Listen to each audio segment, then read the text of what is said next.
Joe Burrow just told us that he expects Ja'Marr Chase to play. I know you said you want to take it day by day, but Yeah. the cat out of the bag, is that the expectation? We haven't practiced yet, so I told you all on Monday that we'll just take it day to day and be smart with the process. I haven't personally seen him run. I haven't seen him catch any balls yet, so we'll just be mindful that we're doing the right thing by him and for the team and take it day to day. Is it safe to say, Zach, with a player like Ja'Marr or anybody, for that matter, there's being healthy and then there's being healthy enough to play in an NFL game? Yeah, and he's done all the things we've asked him to do. He's done a great job with the trainers in there, and so everything has been positive up to this point. But again, we've got to take it day to day through these practices. With a situation like Ja'Marr, there's always a silver lining in that other guys step up and show they can play. Mm-hmm. So now you know what you're going to get out of your depth. I mean, is that a positive as you got to go through the second half of this? It sure is. The more guys, as it works out, that you can get into the games in the early part of the season, it helps you down the stretch. That's obviously been the case, at receiver. That's the case at a couple of different positions as well, and that's paid off for us. You have a young guy like Ja'Marr who's probably chomping at the bit to get back. How do you balance that with protecting him from himself almost? Yeah, just having dialogue with him every day and making sure we're all on the same page, seeing it the same way, and as long as there's that constant communication, then we'll be in a good spot. Coach, how will Thanksgiving be celebrated at your house? And what's one thing you're really thankful for? How will it be celebrated? First of all, quietly, with my family. And, I've got, I was going to say I got my weekends off, but I think it's just my family this weekend, my immediate family. My mom just left, and my dad and my grandmother are coming next weekend. But it's just thankful for family. I think it's just my wife as coach's wife and my kids, understanding this job and enjoying it as much as we can has allowed me to be very thankful for that. Like it happened last year, how important is the depth and the versatility and the physicality of the defense against a team like Tennessee? They've got a play style that's very physical. They take a lot of pride in that. You can see it on tape. And so, again, it's a tall task for our defense this week. I know they're up for the challenge, and it'll be a great battle. One of the keys last year that helped you guys against the Titans was having linebackers like Jermaine and Logan and even the guys behind them. They seem really comfortable together just from talking to them. And so having that versatility, how much does that play to your advantage against the Titans this Sunday? We've got a great linebacking core, and really from top to bottom with our starters down to our last depth guy. And I think James Betcher does a great job with that unit. Those guys all respond when their number's called. Clay Johnson had a great play last year against Tennessee in one of his limited plays in that game. So that just goes to show you the depth in that room. And so, again, it's a group that's playing at a high level, and, we expect good things from them on Sunday as well. How much better do they make each other, like Jermaine and Logan? I think that they play really well together. They have great chemistry. And so, again, just the football conversations, there's a high football IQ in that room. They see things very fast. They've just got experience now, being there, for Jermaine his fourth year and Logan for his third year. They've just seen a lot. They've experienced a lot together, and so there's a lot of verbal and nonverbal communication that can take place in there. Is Tennessee Titan defense a good example of players fitting scheme and scheme fitting players? I mean, it's almost like they both, like 1 + 1 = 3, based on what they do synergistically with players and scheme. Yeah, they have a great defense. I think they really haven't given up more than 17 points in regulation dating back to that Bills game in week 2. So they're playing at a high level. They're playing really good team football right now with their special teams and their field position and how their offense plays and how their defense plays, making teams go the length of the field. They're scoring in the red zone, and they're just keeping points off the board with their defense. And so it's a great unit. I think Kansas City's the only team really that got above 17, and that was in overtime. So we've certainly got a challenge on our hands. We know that, and our guys are excited for it. This is going to be a great test for how good this offense really is. I mean, metrically, I think they're one of the best, if not the best in the league the last 4 or 5 weeks. I mean, how good of a test is this going to be for you guys to see where you're really at? I don't look at it that way. I just look at it, we got to do what we can to find a way to win, on the road against a really good opponent that we've got a lot of respect for. And it's not so much what's the test, how do we measure ourselves. It's just how can we score enough points to win the game against Tennessee because, again, it's a tremendous football team. Using your running backs in the passing game as much as you have, was that something you expected heading into the season, and how important is it? I think we've always done that, and it's not. I know it's a little bit up this year, and that's part of, Burrow really doing a great job of making defenses pay when they want to sink and play a little bit deeper. He's just going to be maybe even a tick quicker than he was in the past. I thought last year he was good at it. This year maybe even a little quicker sometimes, making sure we can maximize that yardage. But at the same token, when they want to play tight and take that away, he's going to push the ball over their heads a little bit. And so when your quarterback's operating like that, it can be very dangerous. And he's done a great job maximizing what Joe and Samaje can bring to the table there in the receiving game. He obviously had a great game against you guys last year in the playoffs, but Jeffrey Simmons, what makes him a unique player, kind of like maybe along the lines of Aaron Donald? Yeah, he's outstanding. He impacts everything. At the point of attack in the run game, he affects the passer in the pass game. He's got all the traits that you'd want to see in a great defensive tackle. And he's had a tremendous career there so far. He's a player that we've got a lot of respect for, and he's one of the best to do it. How's Joe Mixon going? Still going through the protocol. Is Simmons the best DT y'all will face throughout the regular season? I can't predict that. He's a great player. It's hard to compare him to other players, but we're focused on this week playing the Titans. He's a part of them, and so he's got our attention. What kind of test is this for your defensive line in terms of stopping Derrick Henry before he gets rolling? Because once he gets a full head of steam, he's obviously pretty tough to get down. We've played a lot of similar styles of offense, I think, so far this year. Our defense is always up for that challenge. Derrick Henry, again, he's a premier player in this league, MVP caliber player.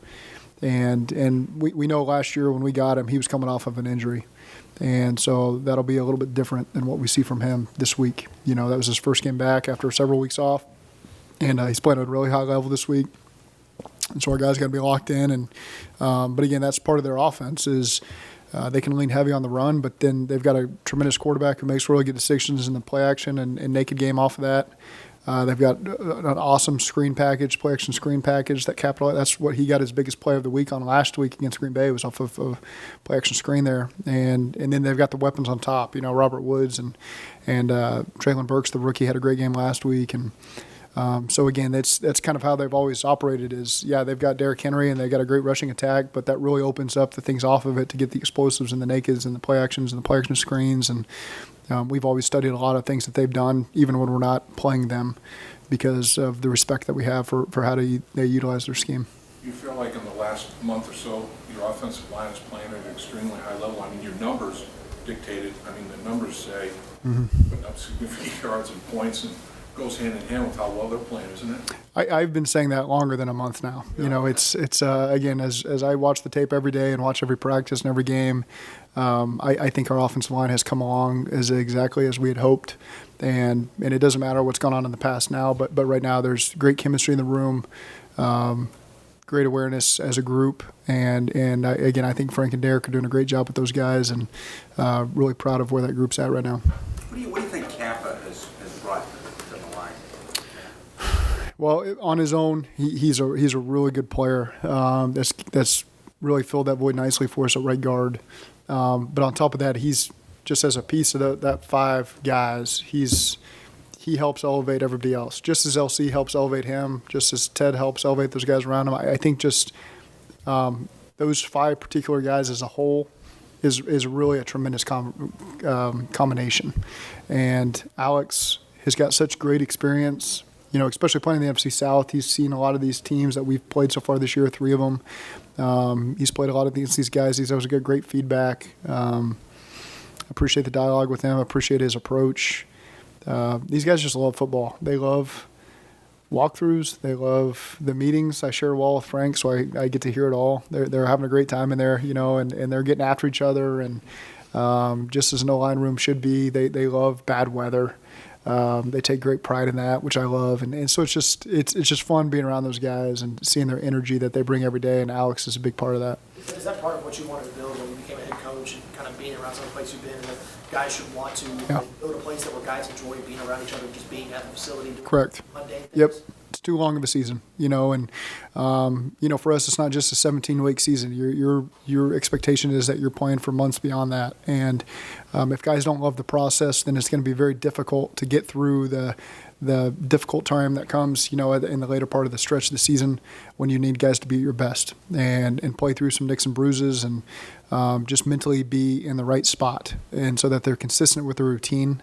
It's easy to be consistent at the early part of the season when his weather's warm and you're healthy, and then as it gets later in the season, you need guys that just love the process, and the O-line room is a great example of having the right group of guys there. Ted Karras has said that Alex Kappa's got a high football acumen. Yeah. He leans on him, Yeah. For some things, and Ted obviously is pretty Mensa himself in that regard. So having those two guys next to each other, recognizing, communicating, that's going to be a big deal, isn't it? Right, and that's kind of what I mean when I say they make each other better. Ted makes Alex better, and Alex makes Ted better. And I know that might seem weird to say, but I think that they just keep pushing each other, and their conversations spur on great thoughts. And I love hearing the interaction between that group. You targeted those guys at the start of free agency. How much was that 9-sack game against the Titans in your mind and kind of leading that? I just think, overall we needed to improve. And so going and getting those veterans that had been there, done that, while we can also continue to develop some young guys that we had in the room, has worked out as well as we could have hoped, but certainly Alex and Ted were two guys that we tried to research as best we could to see how they fit. Steve Rudicevich did a great job targeting those guys and having an understanding of how they'd fit for us. And Steve and Duke do a great job of identifying the names to help get us started so that we can do our own research as well. And so it's really worked out nicely for us. How good do you think you guys have been this year at gang tackling? I know Sam Hubbard was telling us that it's an expectation now. It's not, once in every other game. It's an expectation. Yeah, I mean, they take a lot of pride in that, and so that's something that we work as a team. They work individually as a defense going through their tackling circuit as well. And, again, they take great pride in rallying to the ball and getting the ball carrier down and not missing tackles and being on the scene as quickly as possible. So I think that's what great defenses do, and I think we have great defense. Last year's playoff game, 9 quarterback sacks, but threw for well over 300 yards. I mean, that's an interesting dichotomy there. Have you ever been part of a game that you can recall that was like that, otherwise? I did an interview with Desi Dvorak the other day, and I got sacked 9 times against Oklahoma. He was quick to bring that up. We almost won the game. I don't know what our statistical production was, but he pointed out that they sacked me 9 times. So I guess I've been a part of a 9-sack game before, unfortunately. But again, that game just really shows the resiliency of our group that, when you play against really good teams, difficult things are going to happen to you. And it's just how you respond to the next play. And so I think specifically as an offense in that last time we played against them, you got a chance to see the resiliency of the group and just how they respond to a negative play. And that doesn't define the drive, that doesn't define the game. It's about how you respond to the next play. And I think our team has always done a really good job of not letting a bad play get you down, whether it was offense, defense, whatever it is. That response has been critical for us. What do you remember about the headset going down and Burrow calling plays for a couple minutes? It takes you it takes you a play to realize what's happening because you've got a routine of calling the play and expecting that play to be run. And then when a new play breaks the huddle and you can see they're not right, you're about to start yelling at a receiver typically about lining up wrong, and then you realize everybody's wrong. And then you realize that's not the play I called whatsoever once the ball snapped. But it's good that your quarterback has the confidence to do that because not everybody wants that pressure of having to do that. So would I have dialed that up for him to be in that spot in the playoff game for the first time? Probably not, but he handled it really well, very calmly, got everybody on the same page, even called the play, and then got out of the play, changed the protection. So So he not only kind of went through what you call a play, and then the quarterback said he called a play, and then he had to check the protection as well, and which is pretty cool to see, and obviously got us moving down there. It was a 2-minute situation, I think, and then the 2-minute warning hit, and that's when we were able to try to get things fixed. But he's just that's good for him to see, and again, we're always open as his career evolves to things like that, being more programmed for him. He knows that he's allowed to check to any concept whenever he wants, and again, it's just all about getting everyone on the same page. As long as he's got the confidence in what he's calling and he gets everybody on the same page, usually good things are going to happen for us. With Ja'Marr's return, is it different with this injury? Like you said, you need to see him run, you want to see him on the grass. Do you need to see him do that on like a rehab field, not in the practice setting, or how do you do that with a player like that with kind of a delicate injury? Yeah, well, I think first of all, it doesn't have to be an 11-on-11 for receiver. Okay, we get as much work oftentimes in routes on air and group install as we do going against the scout team defense. Sometimes that's just more for the responsibilities and seeing the shell of the coverage and things like that. But you get really good work. That's probably. I can't speak for Joe, but I'd be willing to bet that he would tell you he gets as good a work as anything just on routes on air and group install and the timing and stuff like that. So again, we'll just take it day to day. I can't define what it's going to have to look like for him to play on Sunday. That's just daily conversations with the trainers, with him, and getting a sense for what's going to be best for him and the team on Sunday. Last year when Drew Chrisman was a rookie, you had to move him on and off the practice squad quite a few times for roster maneuvering. Got picked up briefly by the Steelers. Was there a fear every time you took him off the practice squad that you were going to lose this guy? I think so. And it's he had workouts that we were always tracking, to see where he ended up. And again, when you've got good players that you think have potential, you want to keep them around. And it might not always fit on the 53-man roster. It might be on the practice squad, but Drew's one of many guys that over the years we've come to have a healthy respect for and think that they can be a part of it now or in the future. And you want to do your best to hang on to that talent as best you can. It doesn't always work out, but fortunately in Drew's case, it's worked out to where he's still with us. With respect to Ja'Marr's injury, is it more of making sure that he can do all the range of motion things and all that, or is it worried about contact on that thing, or both? Not so much the contact portion of it right now. It's just again him being on the ground, running, going through the things you'd go through, whether it be on a rehab field or on a practice field, getting ready for Sunday. Again, I can't define exactly what we need it to look like. We'll just take it day to day and have all those conversations and then make the best decision for all of us. You guys have labeled this kind of a playoff stretch or playoff type games.